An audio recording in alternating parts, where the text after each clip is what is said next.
Hey there, metal and heavy music fans. This is Chris with Metal Trenches, and it's time for another episode of Trench Talk. Today I'm talking to Ken Wohlrob from Swarm of Flies. Ken has been a part of doom band Eternal Black and hardcore band End of Hope for quite a few years. Those two bands weren't able to play shows or really get together to practice during the COVID pandemic, and he wanted to stay creative, so he started Swarm of Flies as a way to experiment outside of the usual punk and metal genres. In addition to the music itself being experimental, Ken's also been releasing the material one song at a time as songs are finished. The most recent single, Wendigo, features Amy Pickering of Fire Party and Chris Haskett of Rollins Band. Ken and I talked about the 3 singles that have come out so far on Bandcamp and other streaming services, as well as the music industry itself. Hope you enjoy the episode.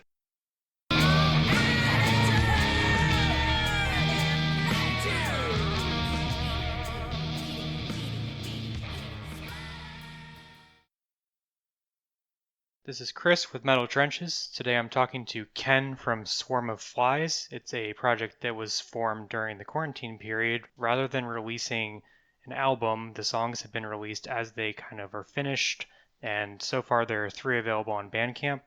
Ken, thanks for joining me today. Just to start off, I wanted to see if you could just tell me kind of when this idea came about and when things got started.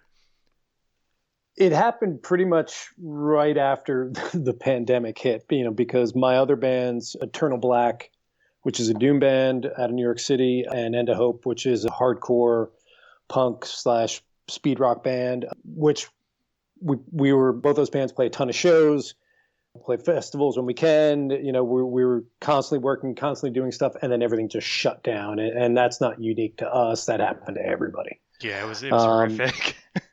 Yeah, it's the same story for everybody else. And unfortunately for us, some people who live in more rural areas, they were able to kind of figure out ways to keep rehearsing and everything else. But, here in New York City, it's tiny rehearsal rooms, so we can't really get together at all. So it really not only shut down, playing shows, it shut down even just rehearsing. Because any rehearsal room in New York City is usually in an industrial building with no windows and no ventilation, or very poor ventilation. And that's not a room you want to step into in the middle of a pandemic. Yeah, absolutely.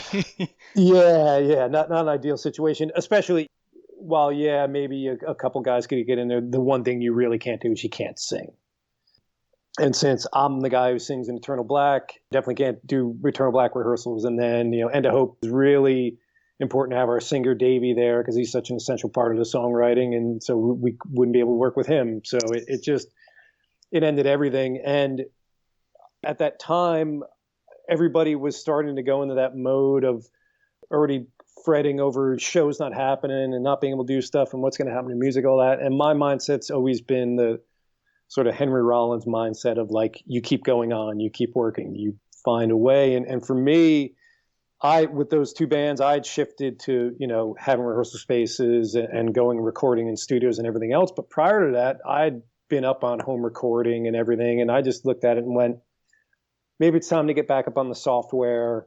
Let's, if nothing else, at least trying to write new songs and being able to send files to my guys and the other bands. But immediately I started coming up with new things. Being a guitar player, I had guitars that I didn't use for those bands. So I'm like, let me break out that Gresh that's, got a Bigsby on it and play around with some reverb and do some other things. And more of the songs kept going towards a lot of stuff that I like that I don't get to play around with in those other bands. So it was more towards great. What's that? I think that's great. It really gives you a chance to branch out. Yeah, you get to play with some new toys, right? Try some different ideas. So it was, I'm a big fan of Nick Cave and the Bad Seeds. I'm a big fan of the Swans. I love Hawkwind. There are all these different, I love spaghetti Western soundtracks. There are all these things that it was just let's play with some different toys here and see what happens. I knew a bunch of other folks who I knew could record at home and who were also kind of I want to keep making music. And so it started as all right, let me at least reach out to a few guys and see what happens. Can I find a different way to do it? And the way I thought about it also was I was going to lose that aspect of being able to get in a room with folks and kind of hash it out and start to, let the song form in that process.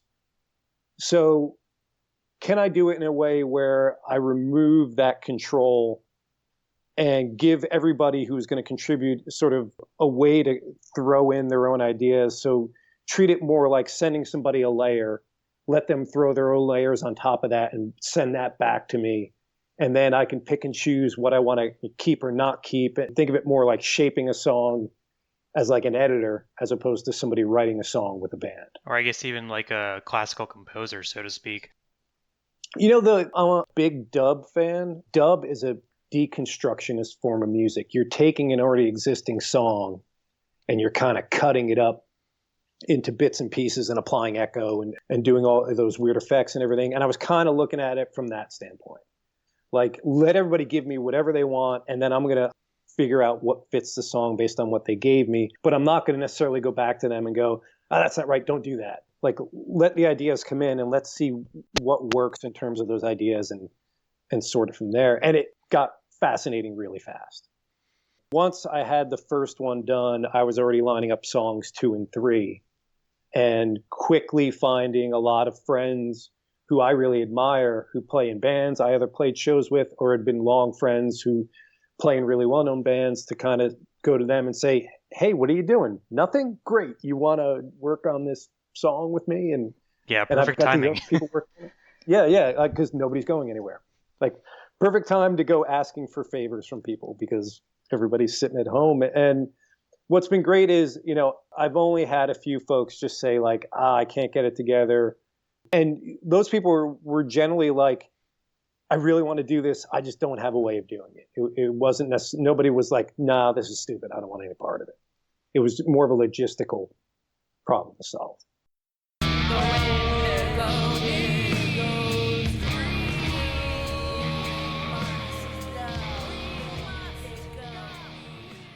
No, that makes sense. It's funny, you're actually the second COVID-based band that I've interviewed. A friend of mine has a band called Poison Wind that he did with people kind of between Pennsylvania, Maryland, and some other parts of the East Coast. And they did a similar thing. They did doom, grindcore, kind of everybody did different things. But I think the one, and this is what I wanted to ask you about, he didn't tell anybody who was contributing to anything. So nobody knew who was in the band until it came out. That's interesting. Did yours kind of have the people knew who was on a particular song? For the most part, I would kind of clue them in like, hey, especially if they knew the person, I'd be like, hey, so the first one, I was like, hey, Earl's going to do vocals to some of the other folks who were there. Or if it was a particular note, like I wanted someone to know, like, hey, I'm going to get Chris Haskett of Rollins Band to work on this because Chris is an old friend of mine. So Chris is going to play guitar, and it would get people excited about wanting to do something. And what's interesting is I always had to come up with like the core idea for the song, which is usually a guitar part, although not in all cases. And for instance, the jaunt was actually a keyboard part and a backwards drum loop. And I had the idea, and then I started working from that. But once I have that core idea, often I'm reaching out to people who I think fit that core idea. So an example of mine all along, it was this bluesy sounding riff, and I'm like, oh, that's Earl. Like, I've always wanted to have Earl sing on something. And so, yeah, I think he's going to be perfect for this. When I had the weird, like 3/4 time track for Wendigo, I was like, oh, it would be great to get Amy to do something on this because I just know her sensibility. I'm like, she would come up with something really interesting for this. So I tried to find folks who I thought kind of fit what was already there at its core, and that way they could build on it. That makes sense to me. What I really like is kind of how different all three songs have been. Kind of like you said, Mine All Along really has that blues driving it. The Jaunt, I feel like I've picked up a lot of kind of Swan's influence, which you already mentioned. And Yeah. then, Wendigo's almost got some shoegaze and stuff to it. So it's like you're kind of going all over the map, and I really like that. Again, like why put a barrier around it when this is kind of a freebie? This is especially because I'm a purist when it comes to my other bands, and that they have a certain style, and you should write for that style. And Hope is really built around what we think works for Davey, because Davey's, our singer, has such a pedigree in the hardcore punk world, especially the New York City scene. So it's like, hey, what's the high energy number that's really going to work, and where does Davey fit in all of that? Eternal Black is a very raw doom band, and I want it to stay a raw doom band. I don't want to suddenly start bringing in orchestral things and stuff like that. That's not what that band is about. And so, again, I thought it as this great, like, I get to go do something that's completely outside the boundaries of anything I've done, and I'm not going to set any rules around where it needs to go, except that I should keep trying new things. And so a lot of like the time signatures are different that I might not use in the other bands. Like I said, the guitars are different. The effects I'm using are different. I'm learning how to play keyboards while I'm doing it. That's cool. I'm playing a lot with drum loops, where I always want a real drummer, in all my other bands. Whereas in this case, like, I'm actually getting more and more of a preference for drum loops and stuff with this band, because you can do weirder things with it. Yeah, it just, I didn't want it to be something that had any sort of limitations on it. And I also knew it was a way to have some fun and not ruin what I had already set up in the other bands. So not try to shoehorn that stuff into what those other bands were. So you don't have that album where the band went off the deep end in a completely different direction and everybody hates it. Yeah, and everybody's saying, why was it under this name? It should be a new band at this point, right? Yeah. And there are some bands that make that leap. There are some bands who just, there's a before and after a certain album. And there'll be some fans who are like, man, I hate them after that album. Or man, I didn't like them before that album. So sometimes that works. Enslaved is a good example. There are a lot of folks who are like, man, after the early albums, I don't want to hear any Enslaved. And there's other folks who are like, I only like the new stuff, where they got way more progressive. But I love both sides personally. But I understand that. It really is your personal preference, I think. Whereas for me, it's not that I don't think my other two bands can keep going and expanding on their sound. I'm just kind of like there's certain things those bands shouldn't have in my head, in my way of thinking, whereas Swarm of Flies is something, it can have anything. And oddly enough, if you've listened to all three songs, I think the interesting thing is, even though they're completely different, they still feel part of the same thing. It was fitting in a way, because 250 miles east and 12,000 years before, men had raised stones to mark the stars. That's what I kind of felt about it as well. And what I wanted to ask about that was if the artwork kind of tied into that, because I noticed there's a common color scheme and like an overall aesthetic to the artwork that you're using there. Is that kind of part of the overall idea as well? That was my way of, because I'm doing all the art myself. So I thought, man, it would be cool to have this through line for everything. I actually do that when I design flyers for my bands.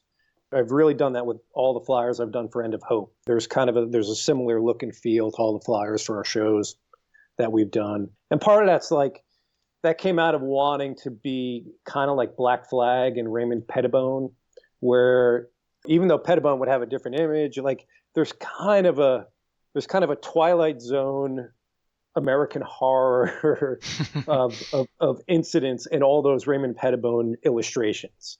It's all like one huge horrific TV show kind of going on. And so if you put a bunch of Black Flag flyers together, they all feel like they're part of the same thing, even though each one has something a little different, happening there. And I kind of thought that was cool. Like it just brings it together. It gives it all kind of a tie in, even though that music, again, if you hear each one, it's very, very different. It's different people playing on it. I'm just trying to make the design and my participation kind of the glue that kind of holds it all together. It's really cool in my opinion, because I know on the Thanks, man. Performance Anxiety podcast, he kind of asked you about the potential of doing a physical format. You mentioned doing 7 inches potentially, and I could see that kind of the artwork, the way it is on Bandcamp, would fit for that kind of format. Yeah, again, I can't ever see doing this stuff live. There's so many weird layers, and I don't think you could get one person who could sing all of it, and I don't think I could get everybody in the same zip code. So the other thing I didn't mention that's also important here is there's a music business / commerce aspect to all of this, which is that, and part of this comes out of some of the frustration I have with trying to be a band and get an album out and then getting people to buy the album in this day and age. And it's that type of thing where, a lot of people stream, a lot of people will just go listen on Bandcamp and not actually buy the thing. And that's great. But, as a guy in a smaller band, you can't get to a lot of your fans because you just can't get to tour the places or go to places where a lot of folks are. And so it's it's harder these days as a band that wants to be a touring band and sell merch and all of that to just be able to do it. The nature of music has changed because people don't listen to albums in the same way they used to. People listen to playlists more now. Yeah, it's short attention spans all around. Yeah. And Spotify, I'll say, I do believe Spotify has devalued music, but not necessarily in the way everybody talks about, which is the 0.000000005 you get per song play. There is that, which is a huge problem. But it's actually more of that Spotify has made music a background thing. And if you go back and go back through the decades, it's not just Spotify who's guilty. You could say Apple is just as guilty with the iPod and even having a music app on an iPhone, because suddenly music is a secondary thing to something you're doing. It's secondary to you working out. Yeah, it's kind of backfired. Yeah. Well, it's one of those things where it's always been pitched as like, all your music, you always have it. It's always at your ready. And then it's like, oh, okay, so it's a thing happening while I'm cleaning the house. Or it's a thing while I'm out running fucking errands. And it's not the thing I'm paying attention to right at that moment. And that was a thing when I was a kid growing up, like you sat and listened to stuff. And so now, and even the way Spotify sets itself up, it's really about a constant stream of music, so much so that you're not even paying attention. Like you miss 7 songs in a queue and you didn't even know what you just heard, and you're already on. So half the time you're listening to things, you don't even acknowledge which band it was. If you do remember the band, you may not acknowledge the album or the song. And so that's kind of changed.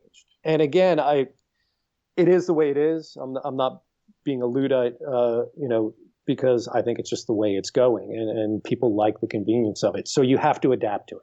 Yeah, it's too hard to fight it. Yeah. It's just I can't scream loud enough from the top of the mountain, stop. It's just not going to happen. But I can adapt to it. And again, it's that Rollins mentality of like, okay, there's parts of the world you can't change. You just keep working hard and getting through it. And so my thought was like, okay, let's experiment with how I'm going to release these things. And let's try to, rather than, because I'm an East Coaster, I get frustrated when things don't happen quick enough. And so, I always get a little frustrated when, okay, you got to have a couple months to get an album recorded. It's taking a couple months to get it, mixed and mastered the way you want it. Then if you're going to do vinyl, you got to wait 6 months for that. It's that process. It's sort of by the time you're done, it's a year and a half, or, a year to a year and a half. Yeah, and I'm noticing that more and more with COVID too. I've interviewed so many bands recently that say we've been sitting on this for a year and a half, 2 years, 2.5 years, and they're like, we've already got the next one done, but now we don't know what we're doing with it. Yeah, because nobody can really release it, and everybody I know who've released an album during the pandemic have had a bad experience, because it's just you do realize that you move a lot of music and get a lot of new fans from playing shows, but also that during the pandemic, people are maybe not discovering as much new music or buying as much stuff as they used to. I don't know what it is, but it's like, I know a couple of bands who released albums in the middle of it, and I can read the frustration on the Facebook posts with how it's going. And I was just like, man, I want to get this stuff out quicker. I don't want to have to cull together 10 songs and work with everybody and then tell everybody all right, 2023, this thing's going to be out. I wanted some instant gratification. They'll forget they even did it. Yeah. And that's it. And the other thing was with everything everybody has going on right now, everybody's got to care for their families. Everybody's got to stay in a job, or, heaven forbid, they're out of work. They're fighting to survive. So it's I don't want to be another thorn in somebody's side. I want to give them something positive to come out of it. And so my thought was like, hey, I talk to you, you agree to do it. I send you some stuff right away. Within a week or two, you send me stuff back. Within a week or two after that, I've got a mix back at you. You're like, I think that's great. I go, that's great. I'm going to put it out. And boom, it's out, within like a month and a half, hopefully. That didn't happen in all cases. Fortunately, I had some issues with the guys who were doing my production.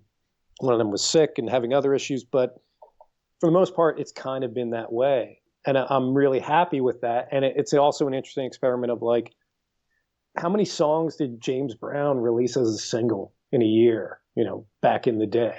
And that's the way they used to do it. It's like you'd be out on tour, you'd pop into a studio in whatever city you're in, record a song, and then you'd have a single out in like a couple months, or even a month or whatever. Get it to the pressing plant and go.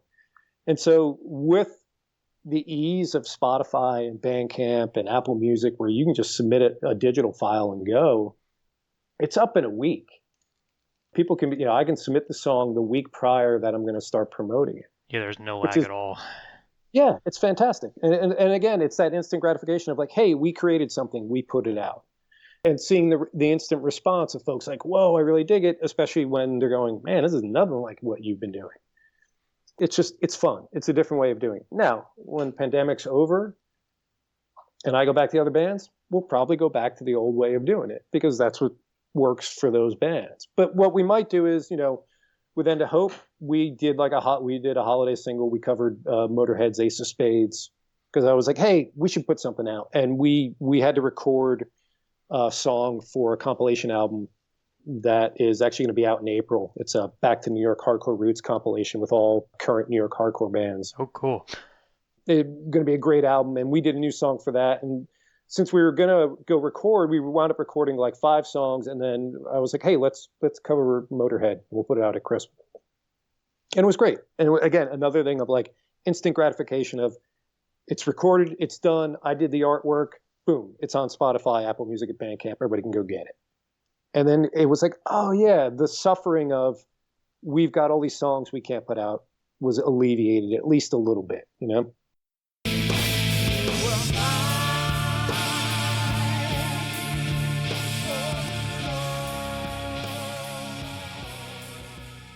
Yeah, do you think when your bands can practice again, when Eternal Black and End of Hope are kind of doing things, that Swarm of Flies will kind of be on hiatus, so to speak, because you'll be too busy? Or do you kind of see this being an idea that it'll still be a creative outlet to kind of fit in down the road? It'll probably slow way down. I don't know if it'll stop completely. The funny part was when I first thought about it, I thought like, oh, I'll get 4 or 5 songs out of it. But if I keep going, like I might have a full album, but by the time the pandemic really is wrapped up and we're all allowed to be in the same rooms together. Yeah, because I think it'll still be another year. Yeah, because I mean, really, you're talking about 2022 before everything can possibly return to semi-normal. And definitely, I can't see shows coming back in 2021 at all. I know that's going to hurt a lot of folks to say that, but I just or shows that can have enough people to make it worth your while. I just don't see it happening, unless it's at some outdoor place. But that's a whole nother thing where it's like, I'm not a fan of like the streaming shows. It's like, it could be the band I love the most. I don't want to watch them playing by themselves in a room with no crowd. And just the energy is just kind of not there. That's exactly what I've been saying too, because it's interesting as someone that's deeply involved in reviewing and like really into kind of the metal and punk scene. I get the energy's different. I speak to people at my day job and they're like, well, why not? And I'm like, it's different. There's not people around you. People aren't like vibing to it. You're just sitting in your house by yourself and you're like, no. Yeah. I mean, I would almost prefer, like, if it were just like if you guys are all get in a room, like you record some songs live and don't make me have to sit and watch you do it. But it's one of those things where that live experience, especially if you've seen a band a bunch of times, and you're like, man, I've seen them when they're so on fire, and that made me love them even more. Seeing them just standing in an empty room playing songs is not going to improve that, And they can't And if feed off the anything, audience. yeah, it doesn't add to anything, And again, I think I completely understand the impulse, and I get why bands want to do it. And there's a part of me that sometimes goes like, hey, maybe that wouldn't be a bad thing. But it's just like, as a fan and as like a spectator, like that's the least exciting thing I can think of watching, unless you were talking about like some top jazz dudes where it's like what they're going to do is they're going to improvise the shit out of something. So I'm never going to see that again. Whereas, most of the bands that are doing shows are like, yeah, like I've seen that band do that a million times. Like this one's not adding anything to the equation. Yeah, 100%. And I know that sounds really negative, and folks are looking for positive, positive stuff, especially at a time like this. But it's sort of like, I can wait.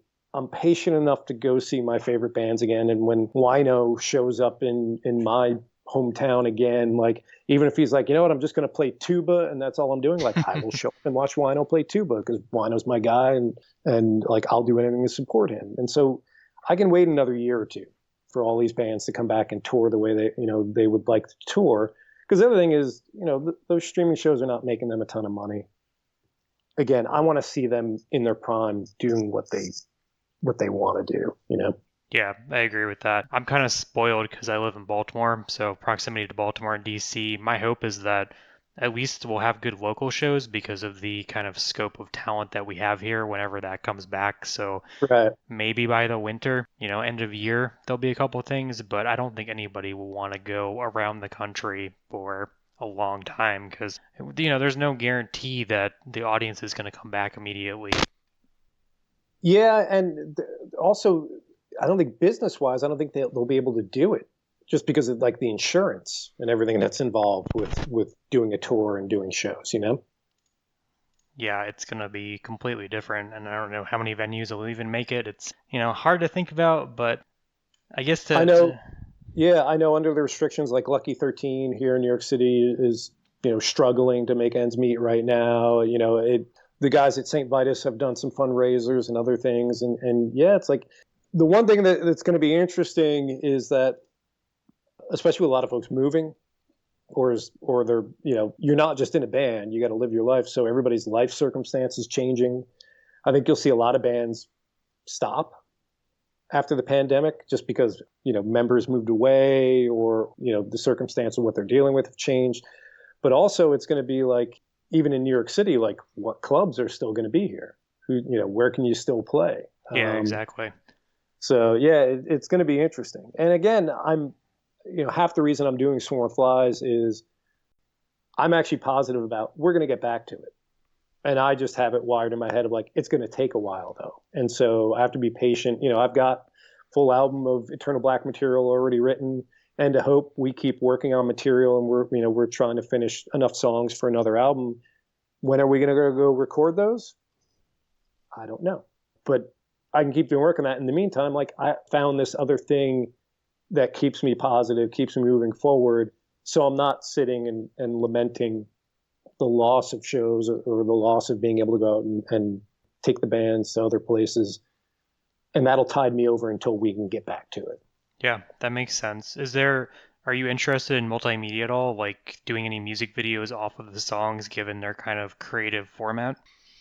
I wish, and I wish I had the time, because it's, I think especially the jaunt would be, I would, if anybody wants to volunteer to make a cool video for the jaunt, like, hit me up and let me know. Because I think especially with Andy's recitation, as you would call it, on that track, like, that's wide open for somebody to do something really cool. It's very David Lynch. That's what it reminds me of. And that's one of the fun things of doing a project like this was when I pitched that song to those guys, it was much more basic than what you hear. Eric, I knew was going to send me a ton of, because he was already going like, oh, I think I'm going to do this thing. So he sent me like 6 layers of stuff. But right off the bat, Andy was like, would you guys mind a spoken word thing? And I'm like, no, I think that would be fantastic. Well, you should do that.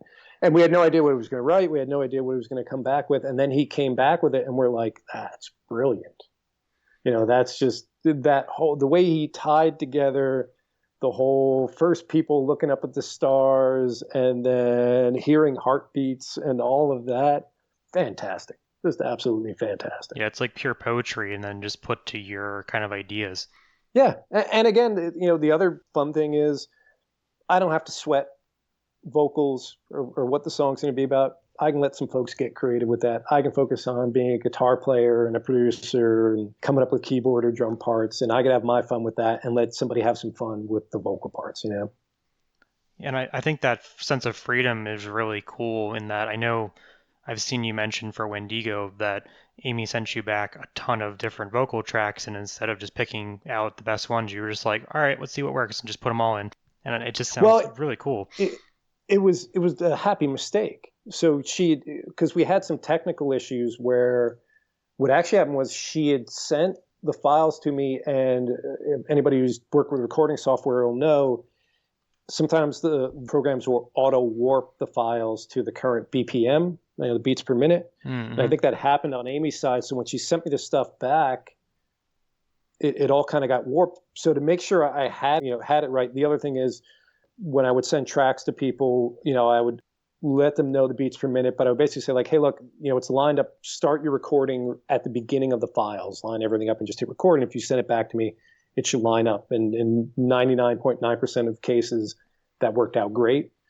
In the one case with Amy, it's her first time using the software. It wasn't her fault. She was just trying to figure it out. It came back a little off. So I lined up the files. And when I lined up the files and just listened to them in solo, it was this argument of four different Amy's kind of happening at the same time. And so rather than wanting to cut that up, I played it for my wife and we were both like, man, that's really cool. And I couldn't think of, you hear people double track a vocal, but it's generally like, hey, or rather you'll hear people double a vocal and they'll double it exact.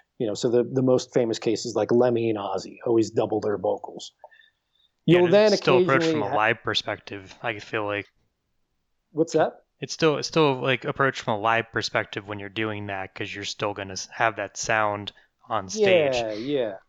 And then you'll have folks like, a good example is like Phil Anselmo. I had those little side things in his vocals, he'll double track, but then he'll also add like other fills kind of saying things and doing stuff, in there. And he's done it through all his bands and it's kind of a signature thing for him. But what I never really heard was that like Amy didn't double anything. Because she was working with the software, she just sang it one time through, then she sang another time through and did a bunch of stuff different, sang it a third time through, another bunch of different stuff, fourth time through, same thing. And all of them together worked in this magical, happy accident. I didn't want to change it too much. So as I was I pulled some stuff out where it was just like, yeah, that's a little too much here and there, or I want to just have a little bit of this one here. And it just refined into this just amazing bit of performance where the other thing is Amy being the really powerful singer that she is, for my money, she's as good as people like PJ Harvey. Like her voice is just incredible. And you can't help get like caught up in what, how she sings. And so having four layers of that just carries that song to like a whole nother place. Yeah, it's very hypnotic. Oh yeah. Also, it's what she's singing too. So this political commentary using a very well-known, sort of North American folklore character to kind of render it is brilliant. The little things like where she's going like feeding and eating and she's doing that. Like, I think that's just genius. And I was so happy when she sent that back.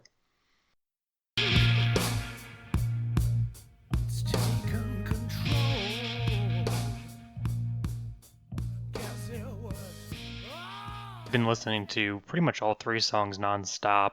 How many are you working on concurrently? Like, what's kind of the flow of Wendigo's came out in January, so kind of what's on the dock for the next couple months? Yeah, and that was kind of an anomaly. I actually had wanted that to come out in August. To tell you how far behind we got on that, mostly because of just some of the folks involved had some things going on in their lives that they needed to take care of or heal up from. And so there was really no way to do it. And at the same time, I actually had two others that are in the works. So there's two quickly on the heels of Wendigo that will hopefully be out in the next couple of months. So usually I'm trying to, if I get a riff and I'm, or an idea and I'm happy with that core, I'll figure out who I want to be on it and I'll start sending it out to them. While I'm waiting for them to send me stuff back, if another idea comes to me, like I'll start working on that while I'm waiting for the layers from that first one to come back. And so that's why it's kind of been like a production factory in a way of like, hey, while I'm waiting for stuff, I'll keep working on new stuff. And again, it's just taking advantage of the way you can release music now and not having to wait for a full album production or anything like that. Like, yeah, you can just throw this stuff out there. You got to do a lot more promotion.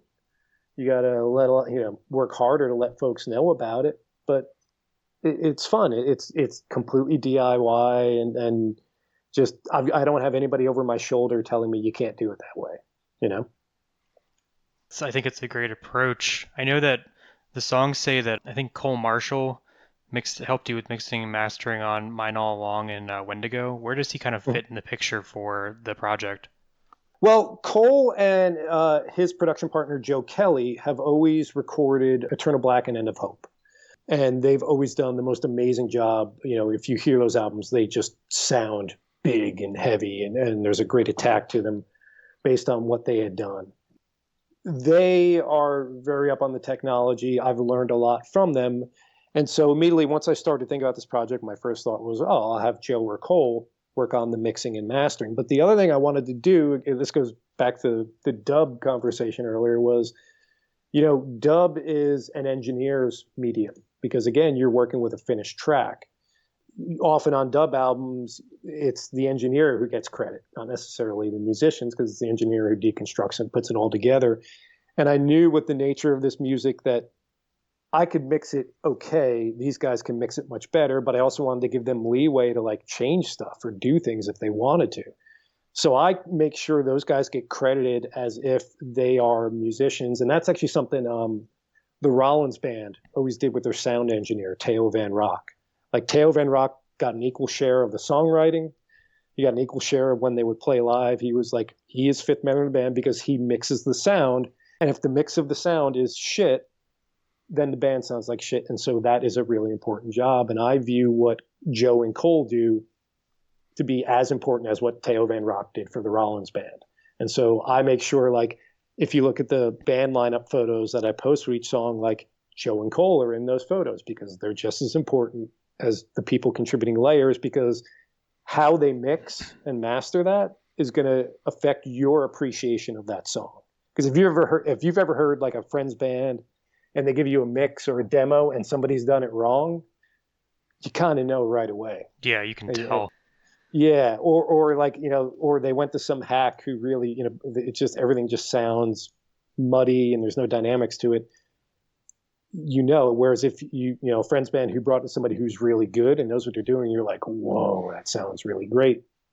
And if you heard what I send to Cole or Joe as a reference track and what they come out with, you'll understand why I think they deserve full credit and they get a songwriting credit, because I can't do what they do.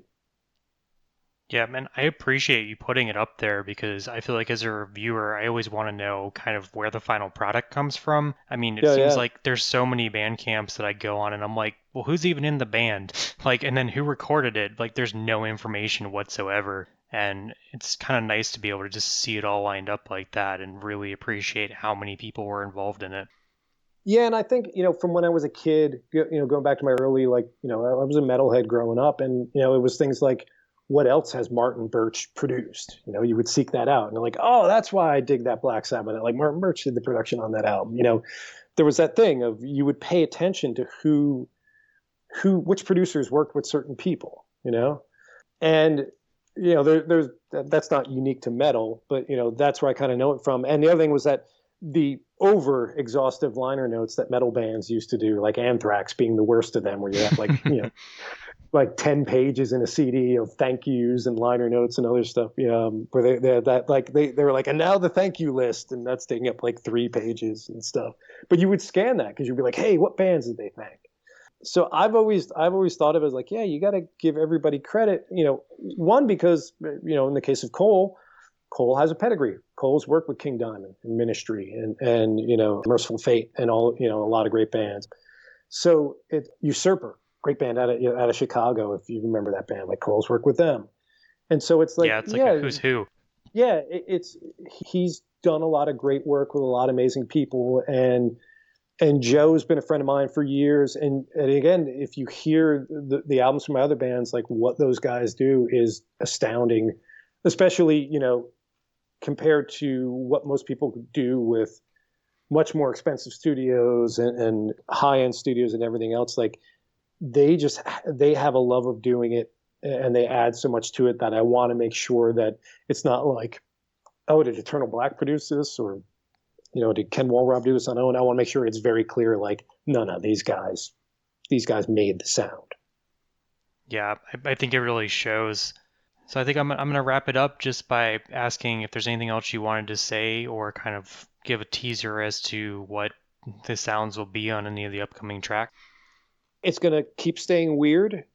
I would say for the next one, it's going to go in a kind of Pink Floyd-esque direction that I think folks, if you've heard the 3 other tracks, you'll dig, because it's not going to sound like those other ones, and yet it's going to be part of the same experiment. I'm not going to tell you who's going to be on it, but it's another great lineup of folks on that one. And then the one after that should be more back in the direction of the Swans. And again, I think I just want to keep folks on their toes as they hear these songs when they come out. That sounds cool. Well, thanks, Ken. I want to thank you for your time, and I can't wait to hear what else comes out. Thanks so much, Chris. Really appreciate it.